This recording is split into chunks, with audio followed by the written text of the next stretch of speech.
Fui constrangida várias vezes pelo coordenador do meu curso e minha nota, que era baixa, foi colocada no grupo da turma para que os outros alunos pudessem ver. E devido a essa exposição, acabei desistindo do curso. Um professor dizendo que a aluna devia sair do curso, pois estava no lugar errado, que não tinha capacidade para passar na cadeira dele. Colegas de turma chamando de idiota. Professor falando que por eu ser menina, cálculo é mais difícil mesmo. Essas foram narrativas de respondentes da pesquisa. Olá, eu sou Dulcinea Esteves Santos, estou graduanda em Medicina Veterinária na Universidade Federal de Pelotas, estou bolsista no Programa de Educação Tutorial Diversidade e Tolerância. Esse trabalho está intitulado Reflexões acerca do assédio moral e sexual em uma universidade do extremo sul do Brasil. Será apresentado na Semana Integrada de Inovação, Ensino, Pesquisa e Extensão, da UFPEL. Eu tenho como coautoria Aleph Ávila, sob a orientação da professora doutora Lorena Gil. O assédio moral ele está ligado à humilhação, a condutas desgastantes e constrangimentos. O assédio sexual envolve constrangimentos à vítima, com o objetivo de obter vantagens ou favorecimento sexual. Os objetivos do trabalho é observar se existe o sentimento de assédio moral e sexual por parte de estudantes de graduação e também a obtenção de banco de dados. A metodologia da pesquisa foi utilizado um formulário através do Google Forms com perguntas fechadas e abertas. Ele está divulgado nas redes sociais do PET-DT. E a segunda fase da pesquisa será realizada com entrevistas presenciais previamente agendadas. E para este evento foi realizado um recorte da primeira fase da pesquisa, com a participação de 357 universitários. A maioria das pessoas respondentes é do curso de História, Licenciatura e Bacharelado, com 9,8%, Enfermagem no segundo lugar com 6,1% e Pedagogia com 4,2%. Uma hipótese disso é que há estudantes destes cursos no Programa de Educação Tutorial Diversidade e Tolerância. 10,6% dos respondentes não responderam o curso, ou seja, esses números até poderiam mudar. E sobre a identificação étnico-racial, a maioria dos respondentes declarou como brancos.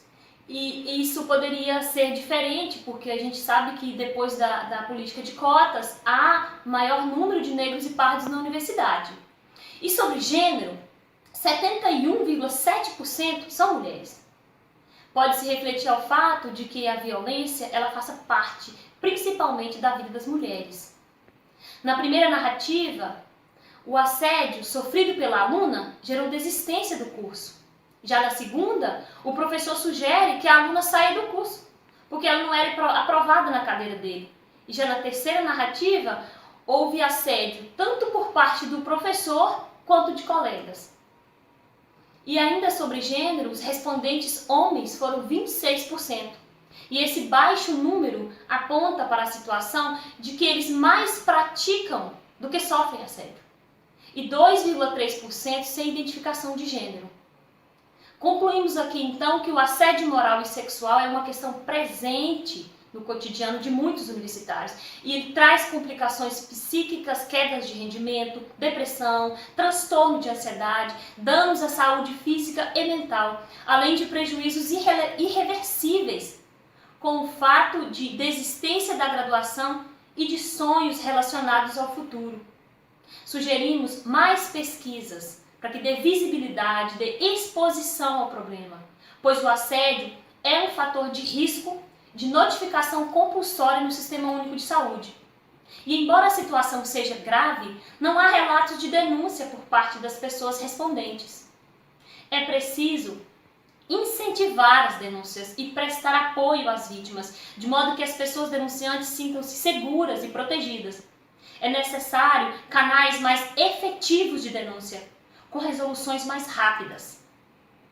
O tema é pesado, mas desejo que a leveza e as cores da primavera permitam que vocês tenham um ótimo evento. Muito obrigada pela atenção.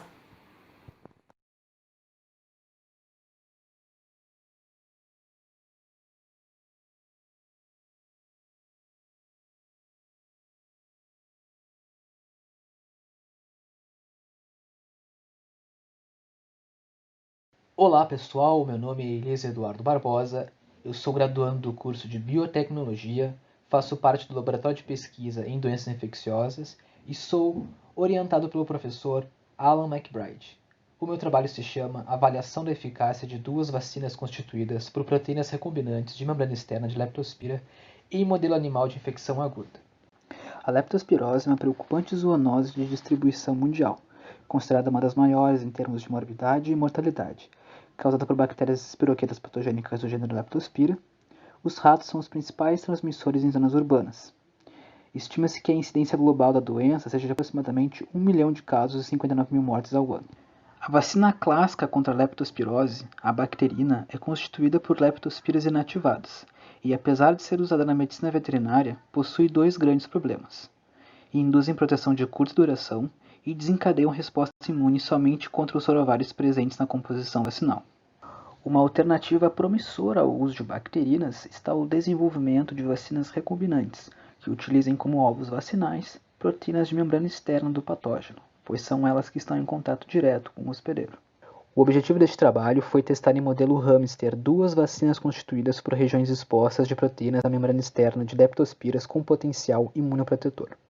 Com relação à metodologia, plasmídios sintéticos foram inseridos por choque térmico em E. coli e posteriormente inoculados em meio B líquido a 37 graus com penicilina, induzidos com IPTG, centrifugados e purificados utilizando cromatografia de afinidade ao níquel. Foram feitas diálise e quantificação por kit BCA. Com relação ao Western blot, foi feita a transferência das amostras para uma membrana de nitrocelulose, que foi incubada a 4 graus com solução de BSA em PBST. Após isso, foi incubada por 1 hora com anticorpo antipolistidina conjugado com peroxidase e depois foi revelada por quimiluminescência. As vacinas foram preparadas utilizando as proteínas recombinantes expressas juntamente com o adjuvante hidróxido de alumínio 2% em PBS uma vez estéril e foram deixadas por 16 horas a 4 graus sob leve agitação. O mesmo processo foi feito para o controle negativo, mas estas não continham as proteínas recombinantes. Foram ministradas 2 doses com 50 microgramas de antígeno, sendo 150 microlitros por dose, nos dias 0 e 14. Também foram feitas 4 coletas de sangue nos dias 0, 14, 28 e no dia da eutanásia, para a determinação do título de anticorpos. O desafio foi feito por via intraperitoneal, com 10 vezes a DL50 de Leptospira interrogam Sorovar Copenhagen cepa Fiocruz L130, na concentração de 50 leptospiras. Após a eutanásia, foi feita a coleta de rim, baço, pulmão e fígado para a histopatologia e a maceração de um dos rins em meio MJH para possível reisolamento das bactérias. Cabe ressaltar que todos os experimentos foram realizados de acordo com as normativas de bem-estar aplicadas pelos órgãos responsáveis pela ética e experimentação animal. Dos resultados, pode-se dizer que houve sucesso nas transformações por choque térmico, tendo em vista que as colônias cresceram no meio seletivo com ampicilina, evidenciando que elas continham o plasmídio com gene de resistência ao antibiótico. Além disso, houve sucesso na revelação do Western blot. As proteínas apresentaram o tamanho esperado. A proteína 0608 possui 29,6 kDa, enquanto que a proteína 13 possui 22,4 kDa. Ambas tiveram alta concentração para sua finalidade e ótimo rendimento conforme evidenciado pela quantificação.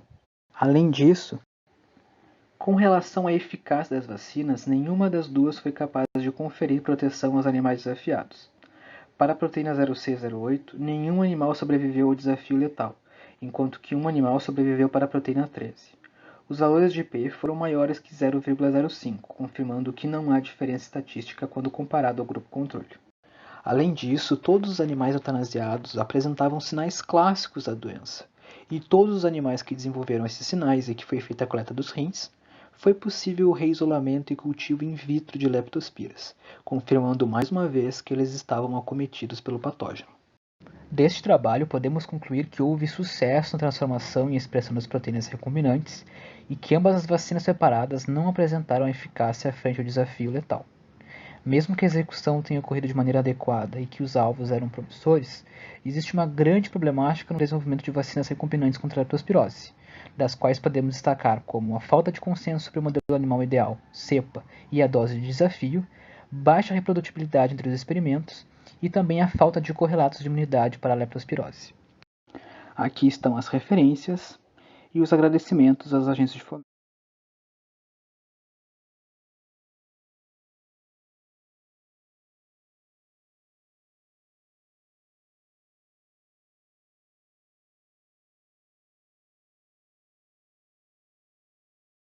Olá, eu me chamo Lismara Carvalho Marques, sou acadêmica do curso de Engenharia Ambiental e Sanitária da Universidade Federal de Pelotas e bolsista no Laboratório de Geoprocessamento aplicado a estudos ambientais.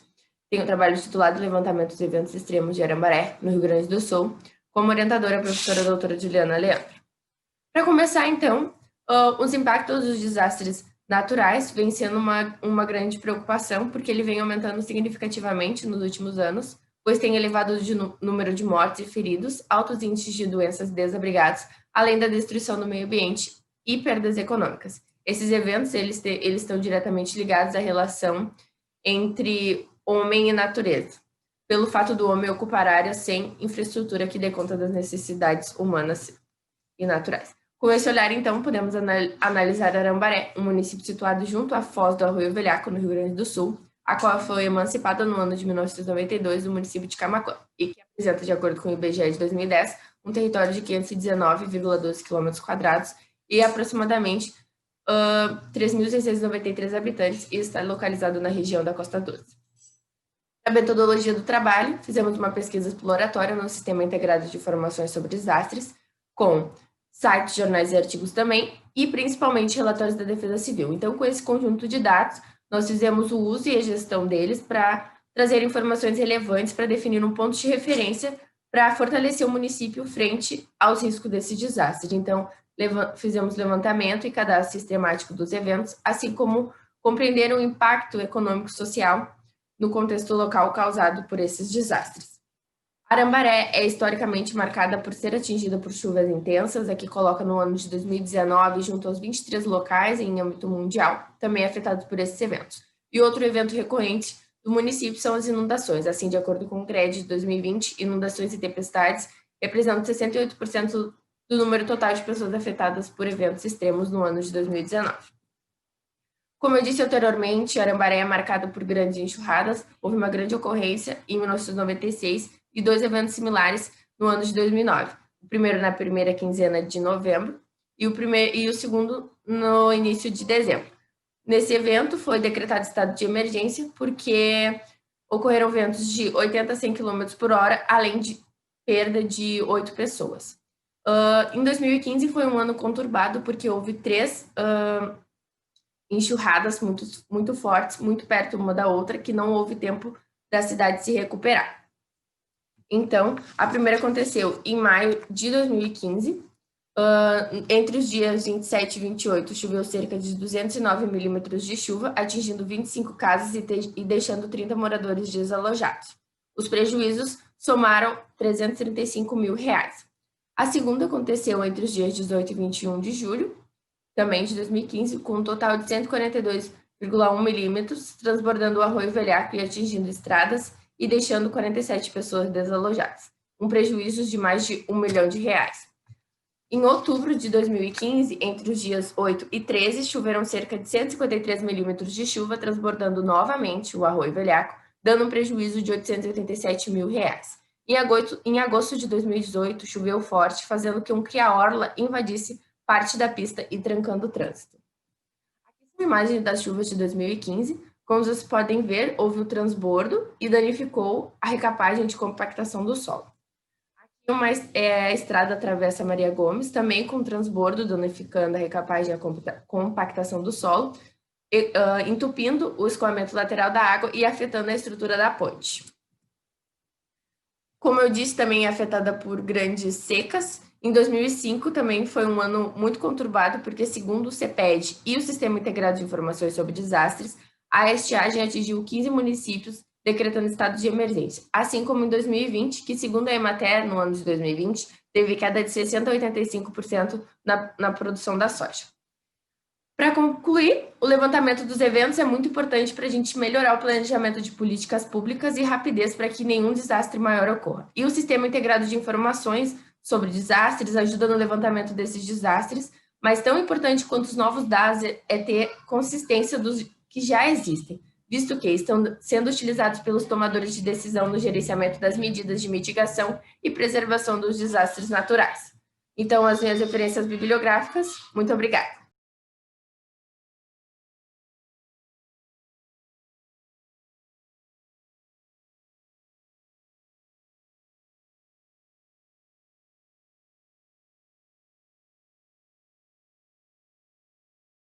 Olá, meu nome é Luísa Domingues Moron, eu sou aluna do 7º semestre de Biotecnologia na Universidade Federal de Pelotas e sou bolsista de iniciação científica no Laboratório de Biotecnologia Infecto-Parasitária, orientada pela professora Cibele Borsuk. E hoje vim apresentar o trabalho intitulado Avaliação da Resposta Imune Humoral e Celular induzida por RCP-01850 em animais imunizados com diferentes formulações vacinais contra a linfadenite caseosa. Para uma breve introdução do trabalho, Corynebacterium pseudotuberculosis é uma bactéria gram-positiva anaeróbia facultativa pertencente ao grupo dos actinomicetos e é o agente etiológico da linfadenite caseosa. Essa é uma doença infecto-contagiosa que acomete pequenos ruminantes, caracterizada pela presença de abscessos nos gânglios linfáticos superficiais e órgãos internos desses animais, acarretando grandes perdas econômicas. Não existe tratamento para a doença, devido à ineficácia de antibióticos, pois as bactérias estão presentes no interior desses abscessos. Sendo assim, a melhor alternativa é a profilaxia. Contudo, as vacinas comerciais apresentam baixa eficácia, reações adversas e diferentes níveis de proteção. A fim de minimizar, então, essa problemática, estudos envolvendo vacinas de DNA e de subunidade surgem demonstrando maiores níveis de segurança por serem baseadas em antígenos selecionados, em adição a uma otimização das formas de apresentação dos antígenos. Com isso, então, o objetivo do trabalho foi avaliar a resposta imune humoral e celular induzida em camundongos imunizados com diferentes formulações vacinais, contendo o alvo CP1002 RS01850 de Corynebacterium pseudotuberculosis. Para isso, então, foi feita a construção da vacina de DNA contendo o gene que foi amplificado por PCR e clonado em vetor p-target. Já para a expressão da proteína recombinante, esta foi realizada em E. coli BL21D3, conforme descrito por Rezende e colaboradores em 2016. Já para o ensaio de imunização, foram estabelecidos 5 grupos com 8 animais cada, e as imunizações foram feitas nos dias 0, 21 e 42. E então, 5 animais foram escolhidos para a resposta imune humoral e 3 animais para teste de resposta imune celular. A resposta imune humoral foram realizados ELISAs em direto, com os soros coletados nos dias 0, 21 e 42 para análise da produção de IgG total, IgG1 e IgG2A. Já para a resposta imune celular, foi feito PCR em tempo real a partir de esplenócitos isolados para avaliação da expressão de citocinas interleucina 4, interleucina 10, interleucina 12 e interferon gama. Já para as análises estatísticas, as diferenças dos grupos experimentais foram calculadas por ANOVA de uma via seguido de teste de Tuckey, utilizando o software GraphPad Prism, e os dados foram considerados significativamente diferentes quando P foi menor que 0,05. Realizados esses processos, então, obtivemos os seguintes resultados. Na figura 1, podemos dar destaque ao grupo G2, pois os animais desse grupo produziram níveis mais altos de IgG2A em relação aos níveis de IgG1. Isso pode estar associado, então, a uma resposta do tipo TH1, esta sendo uma resposta celular, pois a imunoglobulina IgG2A é um importante marcador de imunidade celular. Já na figura 2, damos novamente destaque ao grupo G2, pois os animais produziram altos níveis de interleucina 4, interleucina 12 e interferon gama, em comparação aos demais grupos. Esse fato pode estar associado, então, a uma resposta imune humoral do tipo TH2, tendo em vista que os marcadores interleucina 12 e interferon gama são, então, muito importantes para esse tipo de resposta. Em relação à resposta imune produzida de caráter misto por esse grupo, também é importante ressaltar que o patógeno já foi caracterizado como facultativo intracelular, realmente necessitando que ambas as imunidades sejam ativadas para que tenha um controle de Corynebacterium pseudotuberculosis.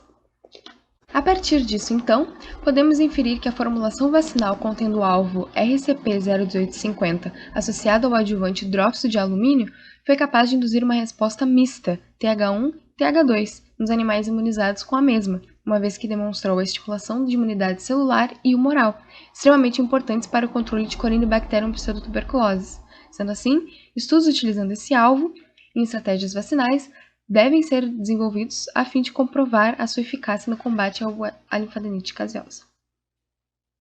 Aqui estão minhas referências. Meu agradecimento à Universidade Federal de Pelotas, ao Centro de Desenvolvimento Tecnológico, ao laboratório onde faço estágio e aos órgãos de fomento à pesquisa. Muito obrigada.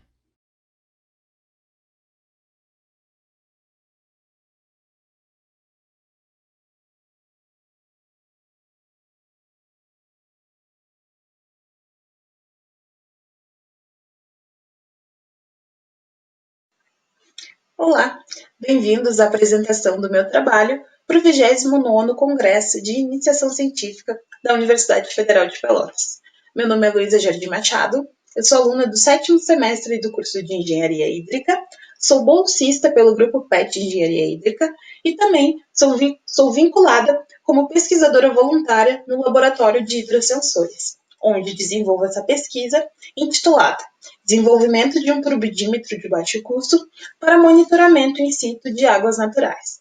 Este trabalho tem a orientação do professor Leonardo Pereira. Contribuindo na tomada de decisões para a gestão dos recursos hídricos, as práticas de monitoramento são fundamentais para estabelecer indicadores de quantidade e de qualidade da água. A turbidez ela é um parâmetro físico fundamental para esse monitoramento, sendo diversos os fatores que a alteram. Ela pode, então, ser representada pelo grau de atenuação que um feixe de luz sofre ao atravessar o meio. Logo, seu valor depende da concentração e das propriedades das partículas suspensas presentes nos corpos hídricos.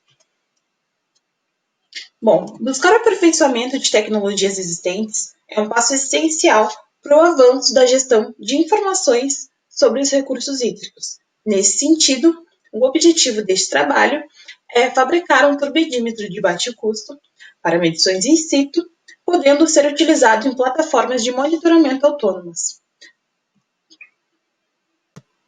Para isso, a metodologia se baseia no uso de um microcontrolador Arduino Nano, baseado em hardware e software de código aberto. Também usa um sensor BH1750 que detecta a incidência de luz e um LED RGB, onde se refere às três cores primárias, vermelho, verde e azul, e misturando suas intensidades, podemos usar qualquer cor do espectro visível. A configuração do protótipo ela foi idealizada para facilitar a manipulação no processo da realização de testes, dispondo assim os seus componentes de forma que pudessem ser inseridos em um tubo para facilitar ao pesquisador caso necessitasse ajustes em sua conformação. Esse é o protótipo pronto para a realização de testes. Essa foto mostra o método escolhido, que é o de turbidimetria, onde o detector de luz está disposto a 180 graus da fonte de luz. Para analisar o funcionamento do protótipo, foram realizadas 4 amostras com diferentes concentrações de sedimento. A amostra A contém somente água. Para as demais amostras, foi preparada uma mistura de água e solo e diluídas em proporções de modo que a amostra B tivesse uma turbidez baixa, a C uma turbidez média e a D uma turbidez alta. Como resultados, tivemos os valores medidos em lux, onde a cor amarela apresentou um valor mais elevado do que os demais comprimentos. Possivelmente, deve ser a melhor resposta do sensor nesse comprimento de onda, conforme as especificações de fábrica.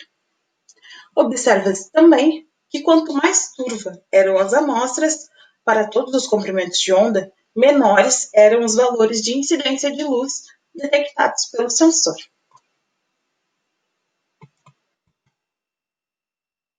Bom, o turbidímetro teve uma performance satisfatória e a proposta de baixo custo foi atendida, devido às despesas da montagem custarem em torno de R$ 110. Eu gostaria de agradecer à CESA-CIEP, ao professor Leonardo, por me propiciarem a realização deste trabalho e o meu muito obrigada pela atenção de todos.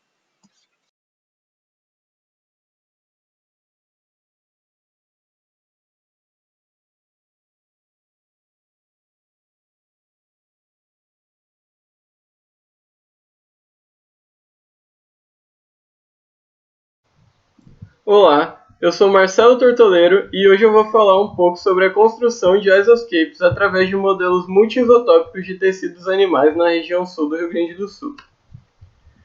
O comércio ilegal de animais silvestres é a terceira principal atividade ilícita no mundo, gerando um grande impacto na biodiversidade, tendo em vista que aproximadamente 38 milhões de animais são retirados da natureza por ano para esses fins.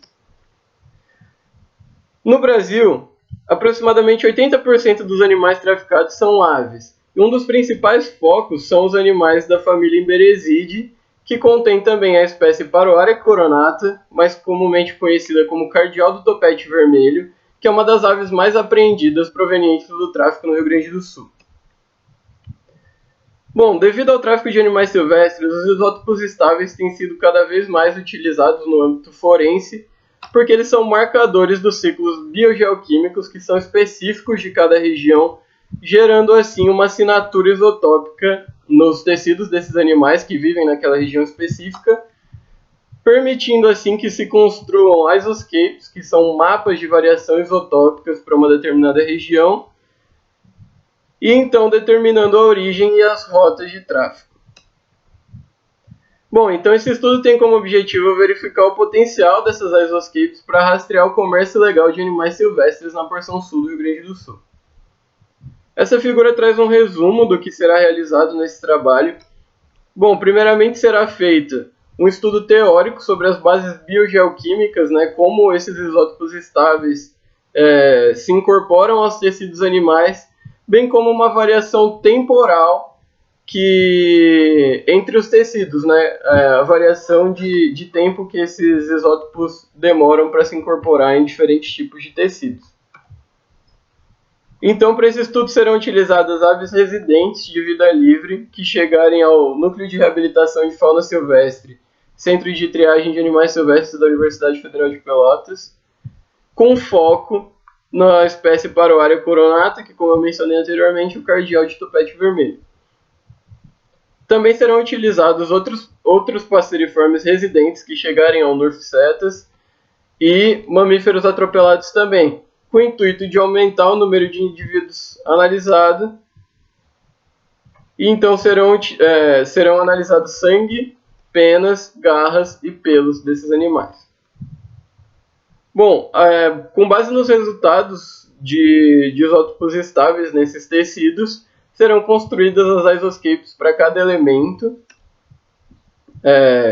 Dentre esses elementos estão carbono, hidrogênio, oxigênio, nitrogênio, enxofre e, se possível, também o estrôncio.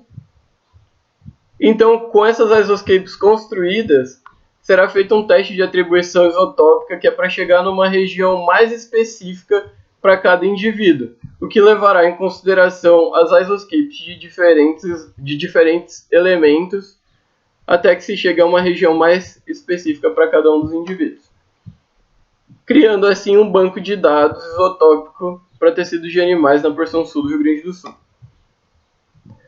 Bom, então o mapeamento isotópico será feito a partir da análise da alteração na composição isotópica de carbono, hidrogênio, nitrogênio, oxigênio, enxofre e, se possível, estrôncio também, nesses tecidos que serão analisados, em função do tempo e da localização geográfica. Bom, para concluir, os isoscapes construídos a partir desse trabalho futuramente poderão servir de base de dados para auxiliar na determinação da origem geográfica de animais ou tecidos provenientes do tráfico. Muito obrigado, e essas são as referências bibliográficas.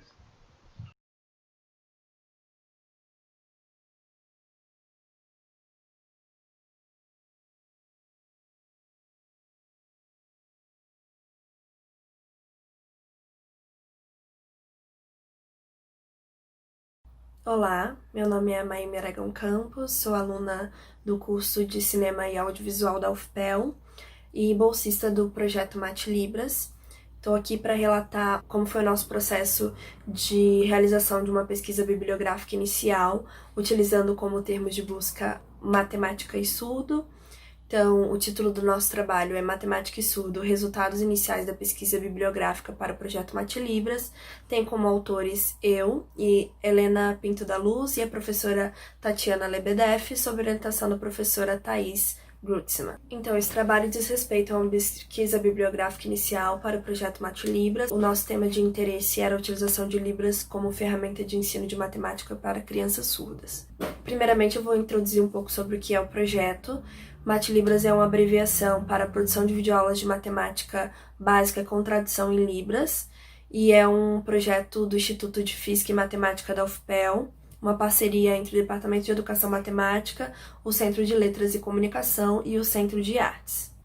Então, em relação à nossa metodologia, nós optamos por utilizar como fonte o website da Biblioteca Digital Brasileira de Teses e Dissertações, utilizando a ferramenta Busca Avançada com as palavras-chave matemática e surdo. Então foi feita uma leitura exploratória desses resultados, levando em consideração o ano de publicação, o título, as palavras-chave e o resumo desses trabalhos. Importante ressaltar que o que nós abordamos neste trabalho é a segunda fase dessa pesquisa bibliográfica. A primeira fase foi realizada utilizando como termos de busca as palavras matemática e vídeo. Posteriormente será feita uma pesquisa utilizando a combinação dos termos matemática, surdo e vídeo, e depois uma quarta fase utilizando os termos matemática, surdo e videoaula. Então, em relação a essa segunda fase, foi feita a busca utilizando os termos matemática e surdo, obtivemos 148 resultados, foi feita a leitura exploratória desses trabalhos, resultando numa lista de 23 trabalhos, sendo 16 dissertações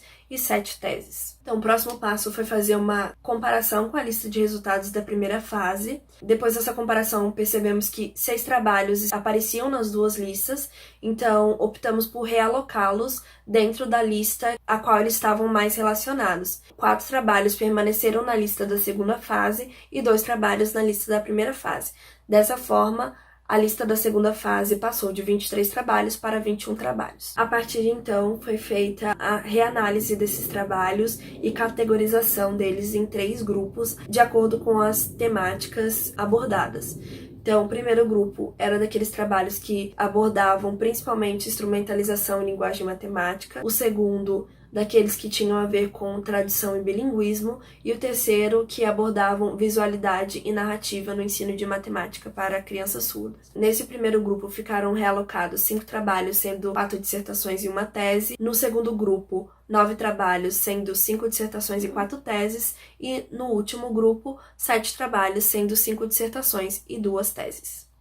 Então, o importante fator que nós levamos em consideração, além das palavras-chave, título e resumo, foi o ano de publicação, porque era de interesse do nosso projeto se debruçar sobre trabalhos mais recentes. Então, nós escolhemos trabalhos publicados entre 2010 e 2020. Mesmo assim, já foi possível notar uma divergência de abordagem em relação aos mais antigos e os mais recentes, sendo que os mais antigos tendem a abordar Libras como uma ferramenta de inclusão, enquanto os mais recentes tendem a abordar Libras inserida num contexto de bilinguismo. Então, por fim, as nossas considerações finais. Mesmo se tratando de uma pesquisa inicial, é possível notar uma carência na produção acadêmica abordando esse tema. Mesmo assim, é de interesse da equipe do projeto ampliar a pesquisa utilizando novos termos de busca, visando um aprofundamento no tema e uma consequente melhoria do nosso projeto. Por fim, aqui estão as referências utilizadas para esse trabalho. Muito obrigada e um ótimo congresso a todos.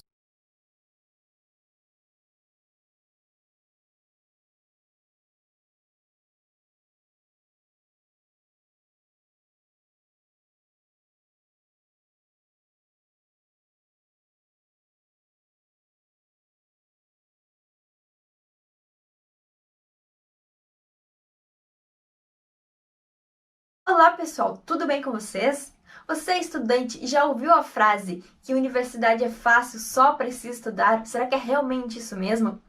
Então, eu, Milena Langas, vou apresentar para vocês a pesquisa intitulada Desafio dos Estudantes Trabalhadores da UFPEL 2019-2020, feita pelo PET Diversidade e Tolerância sob a coordenação da professora Lorena Gil.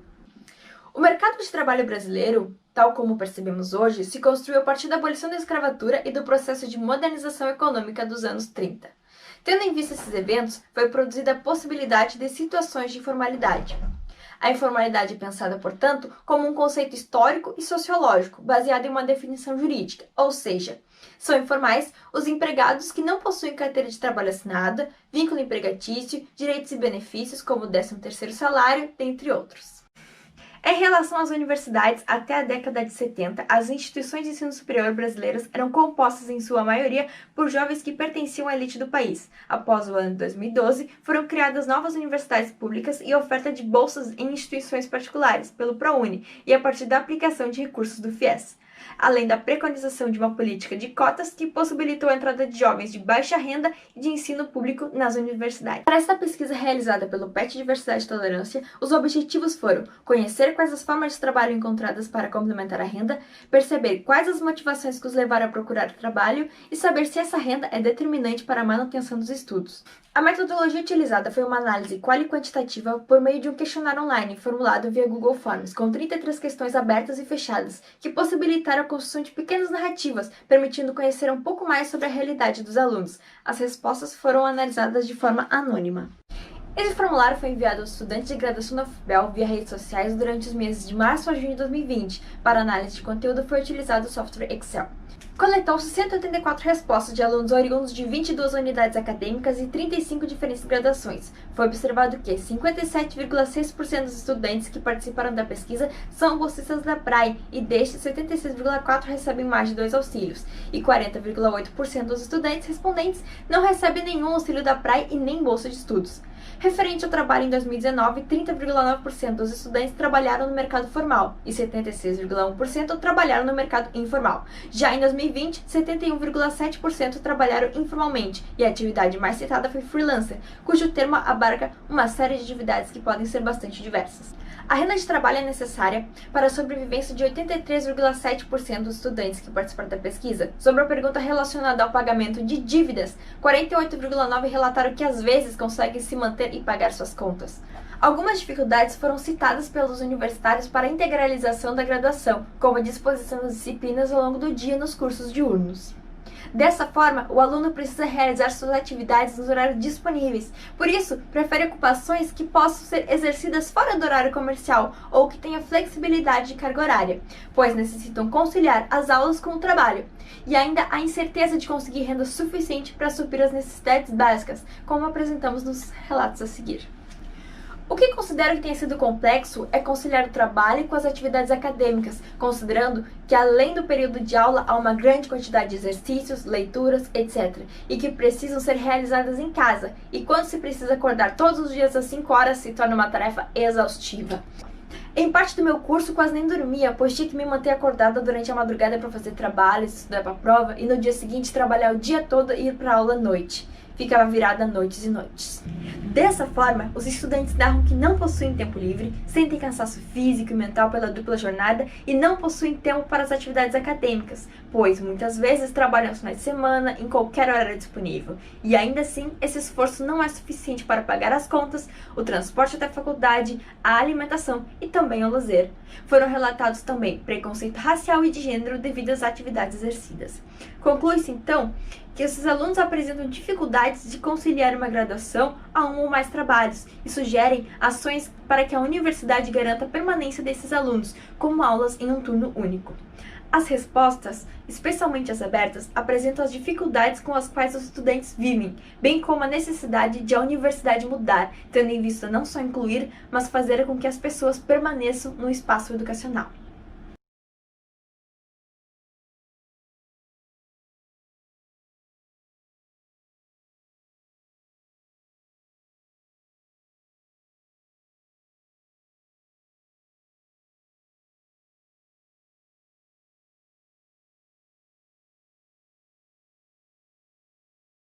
Olá a todos! Venho hoje apresentar o trabalho Avaliando o Conhecimento acerca do tema Origem da Vida em ingressantes do curso de Ciências Biológicas da UFPEL.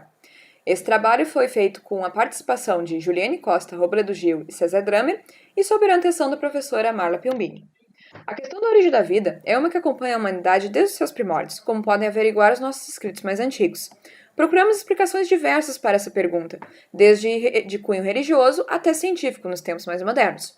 O assunto, infelizmente, é pouco abordado no ensino fundamental e médio brasileiro devido a dificuldades únicas do nosso sistema educacional.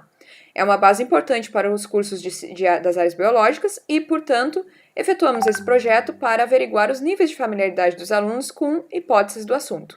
É a segunda aplicação do projeto que teve início em 2019. Podemos citar alguns exemplos de hipóteses relacionadas à origem da vida, como a biogênese, na qual a vida surgiria do nada e que já foi desprovada. Há também a panspermia, na qual a vida pode ter se originado em outros lugares do espaço e vindo parar na Terra através de detritos cósmicos. E a hipótese de Oparin-Haldane, na qual moléculas inorgânicas químicas estavam presentes na Terra primordial e, sob as condições únicas daquele período, se tornaram moléculas químicas orgânicas e foram ficando cada vez mais complexas, passando a aminoácidos, proteínas coacervados e eventualmente se tornando células. Miller e Urey efetuaram um experimento muito famoso, no qual simularam as condições da Terra primitiva e obtiveram elementos químicos orgânicos a partir de inorgânicos. Não é esperado que os alunos tenham conhecimento profundo de qualquer uma dessas hipóteses, apenas que tenham averiguar se eles tiveram contato com elas. Nossa metodologia foi uma questão aplicada aos alunos ingressantes do curso de Ciências Biológicas, bacharel e licenciatura, na qual havia a pergunta: como ocorreu o processo de origem da vida na Terra, juntamente com essas duas imagens. Após um primeiro contato com as hipóteses efetuadas na sala de aula, espera-se poder aplicar a questão novamente e uma terceira vez ao fim do curso. Os resultados desse ano foram: eles seguem a tendência do ano anterior, os alunos chegam com pouca ou nenhuma familiaridade com o assunto, possuem uma visão da Terra primitiva como um lugar inóspito e de circunstâncias únicas, mas não como essas circunstâncias afetaram o surgimento da vida. Há muita confusão também entre a origem da vida, origem do universo e evolução. As abstenções no ano anterior, em termos de número, foram de 18%, já nesse ano 26%. Porém, o entendimento no ano anterior foi de 0%. Nesse ano, houve um aumento nessa porcentagem. 30% dos alunos mostraram alguma familiaridade com as hipóteses apresentadas. Haverá prosseguimento do projeto assim que a pandemia permitir, e gostaríamos de verificar se haverá alguma discrepância entre os resultados da questão aplicada nas aulas remotas e nas aulas presenciais. Concluímos que houve melhora em comparação ao resultado do ano anterior, porém a defasagem de conhecimento continua muito preocupante. Visamos criar estratégias para remediar esse quadro com base nos dados presentes e futuros. Essas foram minhas referências bibliográficas, essas minhas referências de imagem. Muito obrigada pela atenção.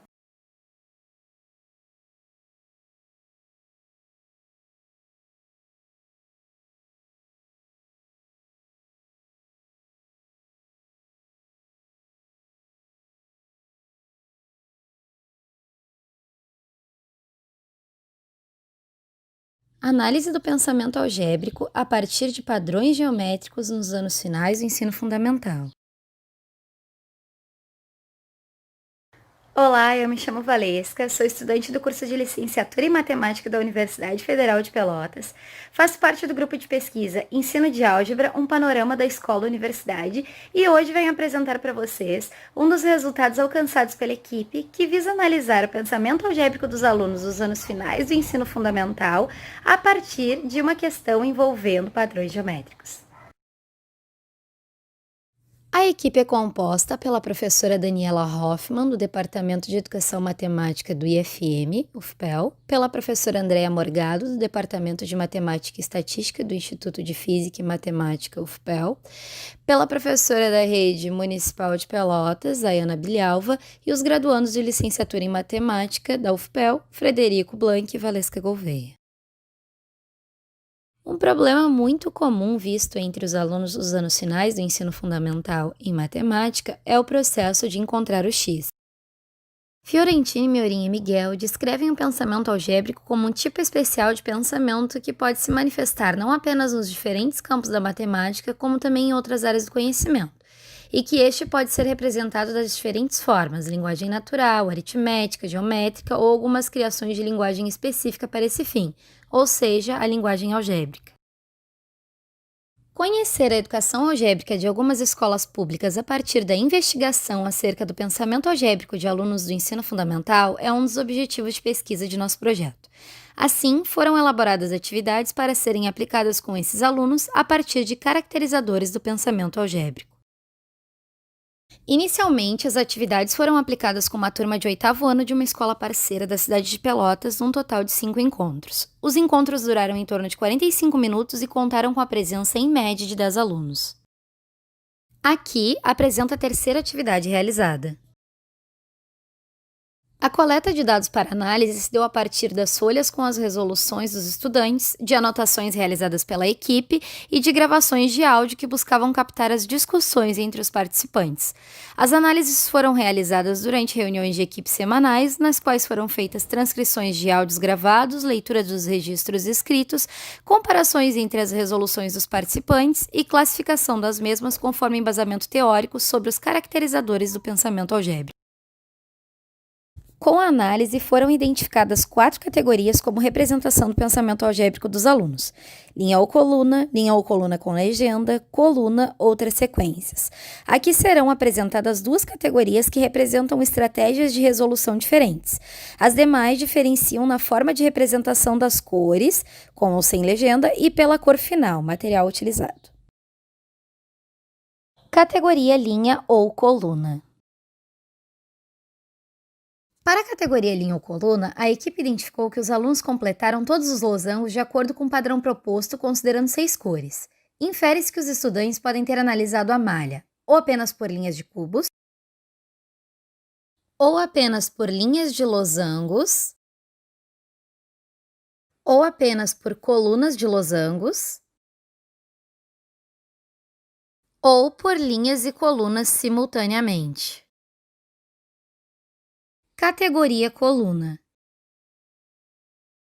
Na categoria coluna, os estudantes pintaram os losangos de acordo com o padrão proposto de 7 cores. Pode-se inferir que os alunos analisaram cada coluna da malha individualmente, ou por colunas de losangos, ou por colunas de cubos. O caracterizador de reconhecimento de padrão geométrico apareceu de 2 maneiras distintas, representado pelas categorias linha ou coluna e coluna. 2 grupos apresentaram pensamentos diferentes de reconhecimento de padrão, que conseguiram expressar pintando. A equipe percebeu que, nas próximas pesquisas, é interessante investigar se os alunos identificam a relação da álgebra que eles estudam na escola e as atividades realizadas a partir de padrões geométricos. O projeto está em sequência e, devido ao cenário atual, estamos realizando as reuniões de forma remota para publicar pesquisas dos resultados obtidos. Voltaremos às atividades práticas assim que possível para dar continuidade ao trabalho. No retorno às atividades presenciais, pretendemos expandir a pesquisa para outras escolas.